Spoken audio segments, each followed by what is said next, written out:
这个国家的男人长到18岁就会在身上涂抹蜂蜜，等99只蝴蝶在身上取过蜜后，再到沿江边吃上9981天的韭菜，这样就能保证男人肌理如雪，长枪所向披靡。而他们之所以这样做，只为了成为长公主的男人。可没想到，有个绝色美男竟在被献上的当晚跑路。听闻此事时，我手持屠刀，正忙着杀猪，心里暗自嘀咕：成为公主的男人有什么不好？居然还有人跑路！可谁曾想，他跑哪儿不好，偏偏跑到了我的床上。我盯着这个被窝里突然出现的男人，他墨发如瀑，青山飘逸，剑眉星目，五官深邃，眉宇间却透露出一丝媚态，宛如男狐狸精一般，瞬间击中了我的心巴。你是谁？他面色苍白，气息微弱，显然受了重伤，烛光映照在他的脸上，更添了几分楚楚可怜的破碎之美。哼，看你长得一表人才，却干出这种鸠占鹊巢的勾当。这是我家，你睡的是我的床。在下萧玉，路过此地，想借宿一晚，没想到这破屋子还有人住。这破屋子，我明明只是简朴节约，还没等我发火，他又继续说道：在下冒昧打扰，还望小哥见谅。我满头问号，更加不解。大哥，你睁大眼睛看看，我这身材前凸后翘的，哪里像男的了？我挺直腰板，轻咳一声。萧玉见状反而笑了起来。抱歉，姑娘长得如此，特别是在下眼拙了。我白了他一眼，将炖好的红烧猪腿肉递给他。快点吃，吃饱了就给我走。还有，你别说话了，你说的没一句是我爱听的。我脸上的疤痕确实有些狰狞，但还不至于丑到男女不分的地步吧。萧玉看了一眼桌上的红烧猪腿肉，却迟迟没有动筷。如今战事频发，皇帝昏庸无道，民不聊生，加上长公主作威作福，风气败坏，寻常人家哪能吃得上肉？能光顾我肉铺的，无非是些富贵人家。他一个下九流的伶人，却常年混迹于风月场所，接触的都是达官贵人，恐怕早已吃腻了大鱼大肉。于是我便自己端起碗来，大快朵颐。可他却突然开口说道：在下身体不适，恐怕要在此留宿一晚，还望姑娘海涵。看着他楚楚可怜的眼神，我竟鬼使神差的点了点头。只是半夜，浴缸边，我与他四目相对，十分尴尬。我发誓，我真的没有偷看美男洗澡的癖好，但被人当场抓住，我总不能坦白说我是想看看他胸口伤势的恢复情况，好让他早点走吧。瑶琪姑娘，你在这里做什么？萧玉笑得温和，神态自若地穿上长袍，肌肉线条若隐若现，倒真有几分诱人。听说伶人伺候人的手段高超，不知道萧玉……一想到那香艳的画面，我就忍不住一阵心悸。我来看看你有没有偷懒，后院还有几头猪没杀呢，你别忘了。我找了个借口，伺机离开，却听到身后传来萧玉的轻笑。呵呵，瑶琪姑娘真是有趣。笑什么笑，狐狸精！我在心里暗自腹诽。话说回来，自从萧玉强行留在我家养伤后，我才发现他竟然有着惊人的杀猪天赋。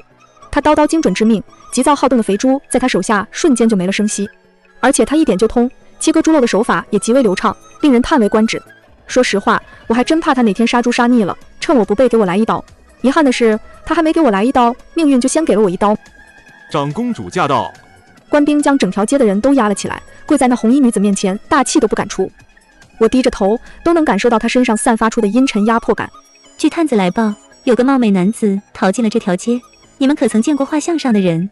那可是长公主的人，若你们胆敢私藏罪犯，格杀勿论。画像上的萧玉温文尔雅，笑容可掬，仿佛下一秒就能从画中走出来。这家伙跑得倒挺快，竟然没被官兵抓住。众人交头接耳，纷纷摇头，却不知何时突然传出一个尖细的声音：小的见过。我心头一紧，只见卓华抬起眼眸，声音冷如寒冰：哦，他在哪里？对面米铺的李老板眼睛滴溜溜乱转，一个劲儿地往我这边瞅。这家伙心胸狭窄，同是商户，却见不得别人生意比他好，时常暗地里搞小动作。我的肉铺生意惨淡，其中少不了他的功劳。果然，他阴险地说道：小的曾在姚氏肉铺见过那人，当时他们二人举止亲密，姚氏女是个老姑娘了，想必是深夜难耐，才找了个伶人来消遣。李老板一脸谄媚奉承，眉眼间的狡诈怎么也掩盖不住，真是让我大开眼界。我什么时候和萧玉举止亲密了？还没等我想出对策，一双玉足便出现在我眼前，那肌肤如凝脂般细腻，脚腕上还系着一根红丝带。抬起头来。他的声音在我头顶响起，没有丝毫感情。可当我抬起眼眸看向他时，却从他眼底看到了一丝波澜。好久不见啊，淼淼。公主殿下，草民姚七，一介卑微屠户而已。我俯伏在他脚下，当他轻启朱唇念出这个名字时，我的身体不由自主地颤抖起来，如同秋风中的落叶。10年光阴如白驹过隙，转瞬即逝。那段我深埋心底不愿触碰的往事，如今却被他无情地揭露在光天化日之下。你这模样倒是丑得别有一番风味。他柳眉轻挑，嫣然一笑，那笑容仿佛有魔力，让我恍惚间回到了10年前。那时我们在宫中嬉戏玩闹，无忧无虑。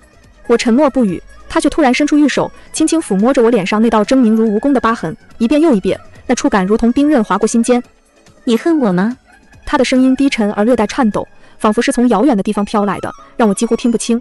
但我心中却如同明镜一般，清楚地知道他这句话背后的含义。他其实是知道答案的。当他的父亲谋反篡位，杀死我的父亲，夺走我的一切时，他就应该知道的。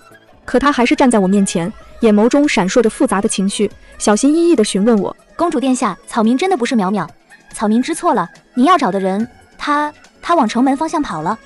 我泪如雨下，身体颤抖得如同筛糠，像个真正的市井小民一样，不停地磕头求饶。瞧我这副狼狈模样！卓华公主既失望又讥讽地吼道：沈淼淼！那声音如同炸雷在我耳边响起，嗖，一阵疾风骤然而至，我侧身一闪，一支利箭如同毒蛇出洞，不偏不倚地射在了卓华那妖艳如火的红裙上。有刺客，护驾啊！官兵们如临大敌，将卓华团团围住。我趁机混入人群，逃离了现场，回到了那间破旧的茅草屋。萧玉倚靠在门框边，瞧见我归来，脸上并无丝毫惊讶之色，仿佛一切都在他的预料之中。我心知方才的刺客乃是他所安排，心中五味杂陈。你这冤家可真是害苦我了。我开始收拾行囊，预备离开这京城是非之地。卓华公主既然已经认出了我，这副伪装也再无用处。城中难以容身，还是回乡重操旧业，做那杀猪营生吧。那我该如何补偿你呢？他嘴角微扬，轻声道，声音如同春风拂面，温柔至极。用你的身体来偿。这句话几乎脱口而出，却又被我硬生生咽了回去。毕竟我曾收留他于危难之中，他也曾救我于水火之间，算是两清了。卓华公主心狠手辣，为达目的不择手段，分道扬镳对我们而言，或许是最好的结局。不必补偿，大难临头，各自飞吧。我决绝地说道，便开始翻找藏在各处的易容工具箱。奇怪，我明明记得放在床底的，怎就不见了？我心中焦急万分。萧玉静静望着我，从袖中取出我的易容箱，嘴角挂着一抹玩味的笑容。可是在找这个？他眼神深邃如渊，仿佛能穿透我的眼眸，望向更远的远方。七公主，他轻声唤道，声音中带着一丝不易察觉的颤抖。10年前，我的确名叫沈淼淼，是先皇最小的女儿，被宠溺地称作七公主。那时的卓华还叫清月，是淮南王的长女，与我情同姐妹。我们在宫中形影不离，如同双生花一般，宫中之人见了都欢喜不已。那段时光，我过得颇为快活，如同生活在蜜罐之中。若非后来发生了那等惊天变故，我或许会一直那样快乐下去。后来发生了什么呢？淮南王谋反篡位，自立为帝，改国号为前，清月被封为长公主，赐号卓华。我父皇气愤之下驾崩，后宫嫔妃皆陪葬。我母妃不忍我年幼，便遭此劫难，带着我逃出了皇宫。那真是一场生死逃亡，如同在暴风雨中飘摇的孤舟。姚氏屠夫心地善良，见我们母女一路坎坷，饿倒在他家门前，便收留了我们。他相貌凶悍如狐，无人愿嫁，但为人却老实忠厚如牛。知晓我母妃不喜血腥，每次杀猪后都会洗漱得干干净净，生怕吓着她。后来母妃病逝，我便认屠夫为父，入了姚氏家，改名姚七，成了屠户之女。世间再无前朝七公主沈淼淼，只有一位杀猪技艺高超的女屠夫。说实话，那10年前的往事，我真是不愿再回想。我不喜欢七公主这称呼，也不喜欢沈淼淼这名字，她们如同沉重的枷锁，束缚着我的灵魂。我只喜欢杀猪，顺便卖些猪肉，过着简单而自由的生活。如今我浑身上下也只剩爹留下的一把杀猪刀了，那是我唯一的宝贝。不对，还有个死乞白赖，赶都赶不走的男狐狸精萧玉。姚七姑娘，如今我们2人可是拴在一根绳上的蚂蚱了。你才是蚂蚱。我心中暗骂，若非因为你，我隐藏得如此之好，怎会被卓华发现？不过萧玉穿白衣的模样甚是好看，与她的名字相称的恰到好处，宛如翩翩君子，温润似玉，也算是只俊俏的蚂蚱吧。逃难路上有美人相伴，倒也有几分趣味。前往苏州的船上，我撕下了脸上贴了近10年的疤痕，露出那张原本清秀的脸庞。他静静地看了我许久，眼中深邃不见底，仿佛藏着无尽的秘密。他不会打上我的主意了吧？我心中暗自嘀咕，赶忙转移话题。你为何会被卓华盯上？萧玉望向茫茫湖面，忽而一笑，那笑容如同春风拂过湖面，泛起层层涟漪。凭我这容貌，难道还不足以让卓华垂青吗？他自信地说道，那语气仿佛是在说一件理所当然的事情。我无言以对，罢了，全当我没问。夜风从湖面拂来，轻柔凉爽，如同母亲的手轻轻抚摸着我的脸庞。一路的疲惫似乎都被吹散了，只留下心灵的宁静与惬意。我与萧玉并肩倚在栏杆上，望着皎洁的明月。他突然开口，语气平淡地讲述起自己的过往。他说，自他有记忆起，便在戏楼中生活，那是个充满罪恶与黑暗的地方。起初是做些杂役，后来长得出众如仙，被管事妈妈看上，做了南陵。他不愿屈服于命运，但身弱无力，逃不走。被抓回来后，管事妈妈便用蜡烛一滴一滴地烫他，直到他认错求饶。每日要学许多东西，见许多人，过得如同提线木偶一般。表现得好，便有大鱼大肉吃；不听话了，便要挨打受罚。许多和他一样的男灵都承受不住这般的折磨与屈辱，纷纷死去。那后来呢？我好奇地问道，心中对他的遭遇充满了同情。我静静望着他，月光下他鼻梁的线条完美无瑕，宛如雕塑一般。即便说着自己不堪的往事，眉眼间却流露出淡淡的柔情与坚韧，宛如天生的慈悲者。他该去当和尚的，我心中暗自想到。后来啊，我杀了管事妈妈，买下了整座戏楼，还养了杀手。楚国太子信任我，封我为上宾。得知卓华好男色，我便主动接近他，却不慎受了重伤，逃到了你这里。他轻描淡写地说道，仿佛在说别人的故事一般。我听完，对萧玉的同情逐渐被寒意取代，心中突然涌起一个惊人的念头。你要叛国？我惊愕地问道，声音中带着一丝不敢置信。萧玉看向我，眼神坚定，仿佛早已做好了决定。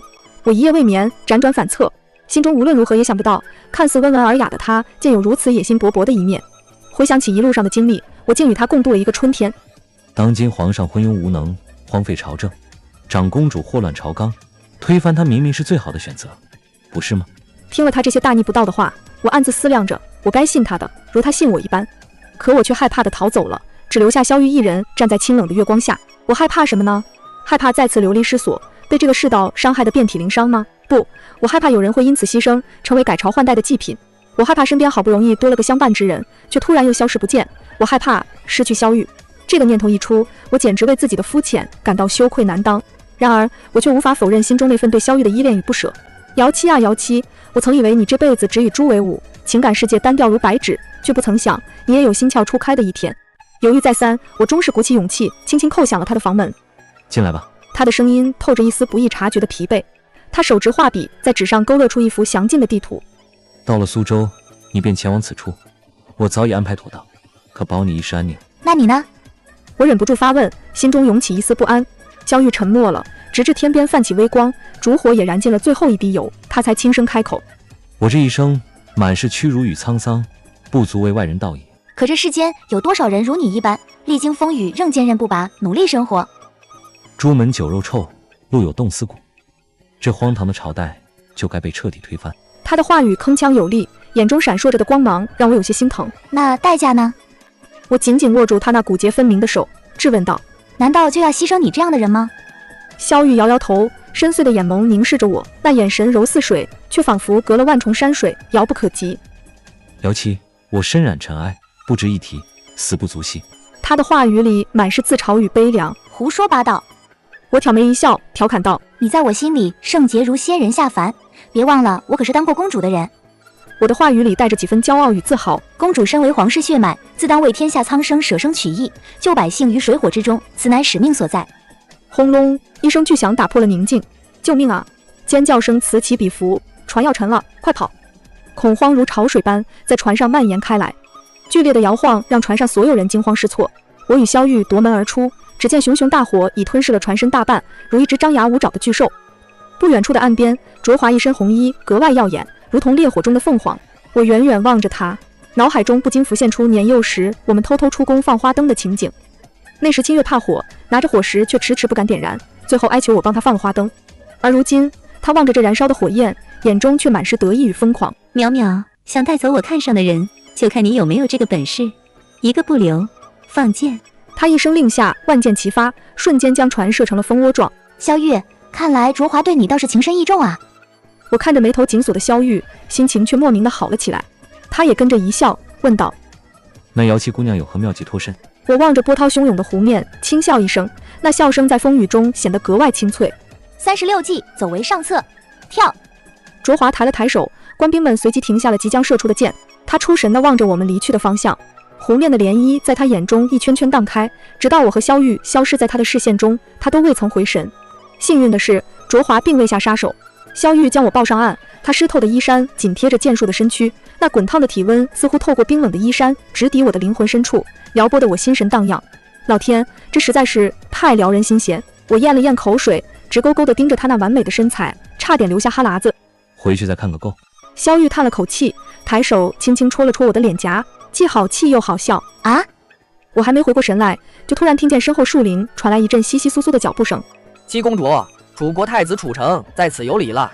一位少年缓步而出，他一身正气凛然，眼中闪烁着灵动的光芒。他先向萧玉恭敬的行礼，称其为先生，那态度极为恭敬。随后转向我，彬彬有礼的躬身作揖，那虔诚的态度，不凡的气质，显然是由内而外散发的修养，绝非虚伪的逢场作戏所能比拟。太子过誉了，我姚七现在不过是个屠夫罢了，哪还是什么七公主？之后，他们二人以君臣相称，在我面前毫不避讳的共谋大计。我望着萧玉，不知不觉间竟出了神。他仿佛不应存在于这个肮脏的世间，而是天地间最圣洁的光辉。这光辉虽经浑浊洗礼，却仍熠熠生辉。萧玉真是个难得一见的好人。姚七，七公主。我回过神，见他二人正齐刷刷地看着我，那眼神中带着几分戏谑与调侃。萧玉嘴角似笑非笑，手指指了指自己的嘴角。我这才反应过来，自己的口水不知何时已流了下来，真是丢人至极。先生称赞姚氏姑娘聪慧过人，曾与卓华场公主有所交集，不知对入宫之事有何妙计？楚成的话语中带着几分期待与恳求。入宫？我茫然不解，心中涌起一丝疑惑。大前内政虽腐朽不堪，但仍有不少清明廉政之人尽忠职守。我国细作已潜入内部，但如何与他们接头而不引起怀疑，才是关键所在。他目光炯炯，将笔墨纸砚推到我面前，请七公主助楚国一臂之力。萧玉温柔地望着我，将抉择权交到了我手中。我若不愿，他定会派人护我周全一生。我可以不问世事，甚至不再做屠夫，过一个闲云野鹤、逍遥自在的生活。但他知道我不会拒绝，只因他那迷人的眼神和淡淡的微笑，已让我甘愿沉沦。好吧，我算是中了他的美男计了。他真是太懂如何拿捏我了。我接过纸笔，心中涌起一股莫名的冲动，笔尖在纸上跳跃舞动，绘出皇宫的草图。当今皇帝争强好胜，视权如命，但他有个弱点，就是长公主。他聪慧机灵，资质上乘，却只爱美男，不问朝政。几位皇子又软弱无能，皇帝因此无心理政，只图享乐弄权。随着我的话语落下，10年前被封存的记忆如潮水般汹涌而来。我想起曾为淮南王的叔父笑吟吟地看着我说：“淼淼又长高了。”我想起清月总是跟在我身后，在我难过时逗我开心，那身影如灵动的精灵。我想起母妃依偎在父皇怀里，慈祥地看着我在花丛中嬉戏。然而，这些美好的记忆最终却演变成了叔父对父皇举刀相向、夺位称帝的血腥惨剧。清月神情冷漠地看着我狼狈逃窜，那眼神如刀割般刺痛我的心。母妃病入膏肓，流着泪说舍不得我，泪水如断线的珍珠般滑落，此间种种尽是苍凉与悲哀。我不愿记起，却偏偏忘不掉。我曾以为自己只是个屠夫，过去的事已如过眼云烟，随风而散。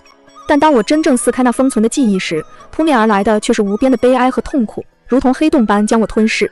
待我回过神时，已泪流满面，纸张也被笔墨染得一塌糊涂。不知何时，楚成已悄然离去，唯余萧玉静静地守在我身旁，手中的帕子如同轻柔的羽毛，一遍又一遍地拂去我脸上的泪水。他沉默着，眼眸中那抹怜惜似乎想要隐藏，却被我敏锐地捕捉，清晰得如同镜中之影。我猛地冲进他的怀抱，紧紧锁住他，仿佛要将所有的委屈和不安都倾注于他。他的心跳紊乱如鼓，头顶的呼吸凝滞似霜。萧玉，若我能早些遇见你，那该是多好！你真的是特别特别好。我的声音带着一丝颤抖，却满是真挚。和他在一起的时候，我发现我不再是那个孤独躲避痛苦回忆的懦夫，不再需要浑浑噩噩地试图忘记仇恨。如今，我可以每天开开心心地做我的屠户，而无需在夜晚闭上眼时被那些惨痛的记忆如鬼魅般纠缠。萧玉沉默了许久，他的手抬起又放下，似乎想要摸我，却又找不到合适的落点。最后，他悲凉地开口，声音沉重：“我这样的人也好吗？即使你知道我带着目的接近你，你也觉得我好吗？”我抬起头，目光与他交汇，他自嘲地笑着，心中却满是不甘。姚琪，我脏了。他低声呢喃，仿佛自己是一片污浊的泥泞，不愿触碰我这朵圣洁的莲花。但他却不知，这朵莲花本就生于淤泥之中，早已习惯了污浊与纯净的交织。我凝视着他，起身吻上了他的唇。他的呼吸逐渐沉重，即使他想要推开我，我也没有丝毫放手的意思。直到他僵硬的身躯渐渐软化，给予我回应。我每天身上都沾满了血腥味儿和猪骚味，也很脏啊。油嘴滑舌。此刻风月正好，春光无限，仿佛整个世界都为我们沉醉。我小心翼翼地说出自己的计划。下一刻，太子亲卫怒目圆睁，拔刀欲出，却被楚成一个眼神制止。大胆，这就是你的计谋？无妨，本太子相信先生所选之人，七公主能做出如此决策，定然是胸有成竹，胜券在握。我能理解亲卫的心情，毕竟把堂堂太子扮成纯情少年献给卓华，这听起来就像是送羊入虎口，危险至极。3天后，我们一行人易了容，藏进人群里。长公主驾到！浩浩荡荡的人群如潮水般涌来，挤满了街道。卓华坐在布辇上，一双狐媚的细眼如利刃般审视着众人，高傲的如同在看一群低贱的蝼蚁，仿佛他才是这世界的主宰。我的手心布满了密汗。卓华自幼聪明过人，或许他早就察觉到了我和萧玉的存在，但他自信满满，认为我们斗不过他，所以无所畏惧的来了，如同一只猫在戏耍手中的老鼠。望着他那冷艳的容颜，我不禁想起了记忆中那个受了委屈只会哭鼻子的清月。于我而言，他就像是个最熟悉的陌生人，陌生的让我心生寒意。楚城的伪装天衣无缝，很快便引起了卓华的注意，于是流言四起。听闻苏州出了位谪仙般的少年，气质非凡，能文能武。苏州太守将其进献给卓华长公主，以求得一方庇佑。长公主甚是满意，将其接入宫中，赐黄金万两，绸缎千匹，并特许家仆相随。于是我和萧玉便轻而易举地跟着卓华进了宫中，如同两只潜入龙潭的小虾。皇宫红墙黄瓦，错综复杂，如同一个巨大的迷宫，一切仍是记忆中的模样，却又显得如此陌生。这宫中的每一个角落，似乎都充斥着我和清月玩闹的身影和笑声。然而一切都已成为过去。萧玉扮作老仆，佝偻着身子，暗中碰了碰我的肩膀，似乎在示意我不要多想。我点头回应，看见卓华领着楚城进了行宫永安宫，那是我曾经住过的地方，如今却如同一个遥远的梦。雨夜幽静，进宫的计划似乎一切都进展得太顺利了，顺利的让人心生疑虑。萧玉被人带去了别处，临行前给我递了个放心的眼神。一连数日，我都未曾见过他和楚城，反倒是卓华，他把我留在了他的行宫，如同一只猫守住了自己的猎物。我知道此刻皇宫中已经布满了他们的眼线，凭楚国的实力，太子和萧玉定能安然无恙，但我内心深处却隐约有种不祥的预感，惶恐和不安如同潮水般涌来，让我瑟瑟发抖，汗流浃背。终于，危机还是降临了。你那个满脸麻子的宫女趾高气扬地走到我面前，长公主有令，传你觐见。她的声音尖锐如针，刺得我心头一颤。我低着头，听着犀利的雨声，指甲深深嵌入掌心，却感觉不到疼痛。我走进了那座已经阔别10年的宫殿，但越往里走，我的心就越慌，如同一只被追捕的兔子。我咬着牙，努力不让自己表现出一丝异样，生怕被敌人察觉。这宫殿中的一切仍是10年前的模样，仿佛时间在这里凝固了。只是漆红的墙面上，一张张挂满了我的画像，如同一个个幽灵在注视着我。画像上的女子如何？卓华的声音在我身后响起，如同鬼魅般飘忽不定。我踉跄了一下，不知他唤我进来有何目的，只能低着头不敢看他，生怕被他的眼神吞噬。论美貌，自然是比不上公主殿下的。我恭敬地回答道，声音低得如同文瑞。卓华轻笑一声，他走到一幅画像前，抬起手轻轻描绘着画像上我的容颜，如同在抚摸一个久违的朋友。是吗？你可知他是谁？他的声音轻柔的如同春风拂面，却隐藏着无尽的深意。小的不知。我低声道，声音颤抖的如同秋风中的落叶。他是我年幼时的挚友，冰雪聪明，样样都比我好，有享不尽的荣华富贵和疼爱他的父母，我很羡慕他。卓华背对着我，我看不清他的神情，却能听出他语气中的酸楚和嫉妒。可我的父皇却样样都拿我和他比，说若我能做得比他好，就赏赐我世间最华丽的珍宝。直到我从对他的羡慕逐渐变成了嫉妒，我亲手毁了他，夺走他的一切。我要让父皇兑现承诺。后来我如愿以偿，成了一人之下万人之上的长公主。卓华扭转过头，目光熠熠如星，眉间却满载哀愁。为何我总是不快乐？他轻声问道，声音中带着一丝迷茫和孤独。我内心仿若被利刃刺痛，沉默良久，正欲寻觅回答之词，却听他悠悠叹息。我恨这世间男子，满口皆是谎言与愚弄，越是俊美，心便越狠。父皇欺瞒于我，我想那幼小的女儿在外必定饱受苦难。我惧她如我一般遭人欺骗，于是将世间美男子尽数诛杀。他的声音冷酷如冰，却隐藏着一丝不易察觉的悲哀。我屡次放他离去，可他却屡次自投狼穴。卓华凝视着我，眼中满是讥讽。淼淼，你真是痴傻。萧玉被囚禁在昏暗无光的地牢之中，衣衫褴褛，遍体鳞伤，宛如一只被折磨得奄奄一息的孤鹰。当我随着卓华踏入那阴森之地，他干裂的嘴唇微微颤动，却终究未能吐出一言半语。我心如刀割，欲冲上前去解救他，却被卓华的侍卫如铁钳般死死按住，动弹不得。我早该明了，无论我如何巧施仪容之术，卓华那双犀利的眼睛总能一眼识破我的伪装。我也早该知晓，我们之所以能如此顺利地入宫，不过是他精心设下的陷阱，只待我们自投罗网。你看，淼淼。卓华缓步走至萧玉身前，手指狠狠掐住他苍白如纸的面颊，眼中闪烁着狠厉的光芒。这男子口口声声说爱你至深，可当我以你的性命与那少年相要挟时，他却毫不犹豫地选择了后者。他确实强大无比，杀了我众多侍卫，那少年也得以逃脱，可他终究还是护不住你，苗苗。他的语气中充满了嘲讽。沈清月，我怒吼一声，声音如惊雷般炸响。卓华愕然，我亦愕然。这久违的名字，如今再次从我口中喊出，竟有种恍如隔世的感觉。上次唤他名字是何时呢？或许是在10年前那个阳光明媚的日子，他顽皮欲放风筝，却不慎摔得头破血流。我一边心痛的哭泣，一边呼唤他的名字，责备于他。那时的他还是那般纯真无邪。我比他年长几岁，按辈分他应唤我姐姐，可他总是直呼我名，行事莽撞如风，让我忧心忡忡。或许是我的呼唤让他忆起了往昔的时光。卓华突然大笑起来，浑身颤抖如筛糠，直至他笑出泪来，那泪水如同断了线的珠子般滚落。我望着他如今这癫狂的模样，不知该是哀伤，还是觉得他罪有应得。我凝视着他，步步逼近。因你的嫉妒，我从公主沦为屠夫；因你的嫉妒，我失去双亲，流离失所，无家可归。卓华的泪僵在眼角，脸色惨白如纸，眼中满是谎言被揭穿的愤怒与狼狈。他步步后退，摇着头，嘴唇颤抖。你如今所做的一切，不过是为弥补对我的愧疚之情，妄图借他人之名来逃脱自己的罪责。可你早该明白，许多事一旦做了，便无法挽回，任凭你如何弥补，也是徒劳无功。你身份尊贵，却蔑视天下所有奋力求生之人。可你不知，那些人，那些被你视为弱者之人，即便牺牲一切，也要为世间带来一丝光明。我望向萧玉，他嘴角的血迹已干涸成痂，却仍淡然一笑。与我目光交汇的瞬间，他宛如烈焰中的梅花，孤傲、高雅、谦逊而美好。我不害你了，清月。我对卓华微微一笑，抬手欲抚他的头，如幼时那般宠溺。因你，我遇见了这世间最好的人。卓华恼羞成怒，讥讽一笑，猛地拍开我的手。他拔刀指向我时，眼中血丝密布如蛛网。住嘴！那又如何？沈淼淼，你们想杀我，想颠覆大前王朝？哼，这是我听过最可笑的笑话。一个屠夫，一个伶人，低贱至极，却倒是般配。他的语气中充满了不屑与鄙夷。既然如此，那你们就一起去死吧！他怒吼着举起了刀。我静立不动，淡漠地看着激进疯狂的卓华。10年时光匆匆流逝，改变了太多人与事。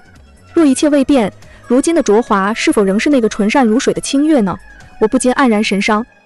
萧玉嘴唇微动，他的双手紧握着铁链，指节因用力而泛白，担忧卓华真的会一剑刺向我。而我在这场赌局中赌赢了。禀公主，一个侍卫匆匆跑来，跪倒在地。城已破。他的声音颤抖着传遍了整个地牢。大前11年春，楚国太子获内部密报，亲率精兵2马10余支，如猛虎下山般直捣京城，势不可挡。京城沦陷之日，前帝如丧家之犬般投降求和，百姓们纷纷单食胡浆，开门迎接王师入城。卓华长公主在城楼上一跃而下。至此，大前王朝覆灭的消息传遍了四海。楚国太子楚成于4月初登基称帝，黄袍加身之时，他俯视着天下万民，天生君王之姿尽显。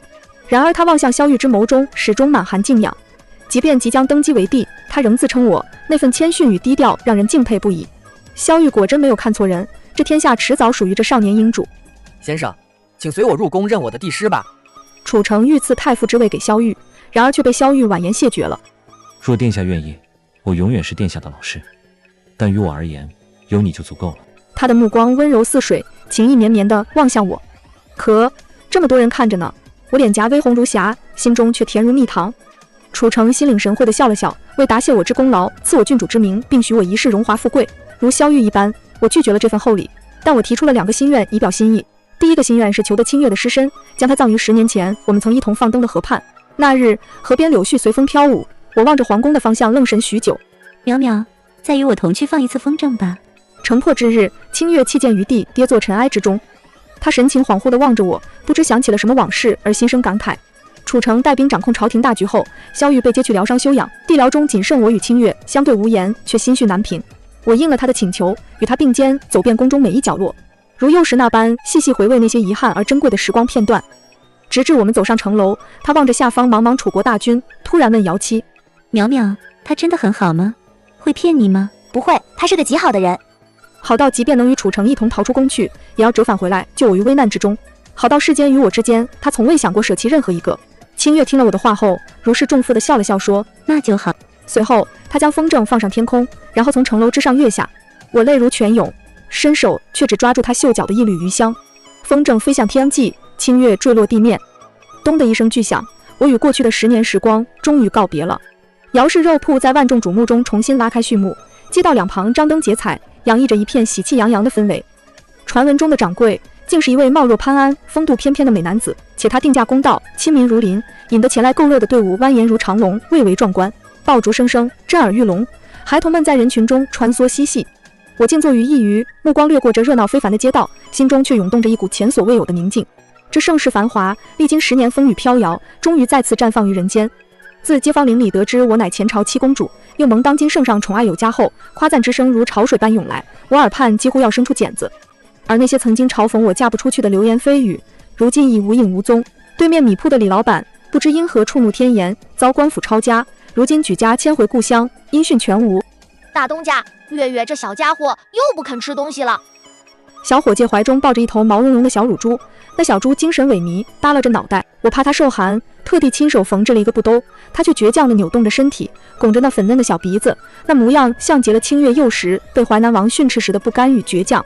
哦，这想法或许有些不厚道，但自清月离去后，我看着这头小猪，心中竟涌起一股莫名的熟悉感。那圆溜溜的黑眼珠中透出一丝倔强与不屈，被其他小猪欺负时，它总要奋力还击，那股子韧劲儿让人忍俊不禁。于是我便将它抱回屋中，当作宠物悉心照料，取名月月，也算是借猪思人，以为寂寥之心吧。在想什么呢？萧玉从我怀中轻轻接过月月，她面色依旧苍白如纸，毫无血色。我怕她受寒，慌忙扯过披风为她轻轻盖上。哪曾想，即便如此的萧玉，更添了几分病态之美，宛如一朵即将凋零的百合，引得前来买肉的小姑娘们偷偷羞红了脸，纷纷怒买3斤猪头肉，只为一睹她的风采。果然有些人天生就是靠脸吃饭的，萧玉便是其中的佼佼者。你不怨他吗？我轻声问道，脑海中浮现出卓华用铁链锁住他时那几道深可见骨的鞭痕，心中隐隐作痛。萧玉摇摇头，嘴角勾起一抹温柔的笑容，轻轻摸了摸月月的脑袋。你不怨他，我便不怨他。正如那日你所言，感谢他让你遇见我，同样我也感谢他，给了我与你相遇的机缘。他的目光深邃如潭。瑶琪，我们是天定的良缘，注定要携手共度此生。他紧紧握住我的手，语气坚定如磐石。我轻抚着他的脸庞，与他额头相抵，心中满是溢出的满足与幸福。所以我第2个心愿便是求殿下赐婚你我，愿我们白头偕老，永结同心。我们的婚期选定在4月的立夏之日，那是一个充满生机与希望的季节。我与萧玉手牵手，在一方温馨的小屋中拜天地，拜彼此。在众人的哄闹声中，我和萧玉被送入洞房，喧嚣的世界仿佛瞬间安静下来，只剩下我们2人的心跳声和呼吸声交织在一起。他搂着我纤细的腰肢，下巴轻轻蹭着我的脸颊。萧玉啊，萧玉，你就像那完美无瑕的美玉，名字与你甚是相配，真是谦谦君子，温润如玉啊。那倘若这是一块来历不明、曾历经破碎的玉呢？不，这是世间绝无仅有的美玉。如今我们既已成夫妻，你便随我姓姚，日后我们一同传承姚氏的杀猪绝技，定能让姚氏湖因我们而名声大振。抬头望去，只见萧玉那柔情似水的眼眸中，正清晰地映着我的身影。一切都依你。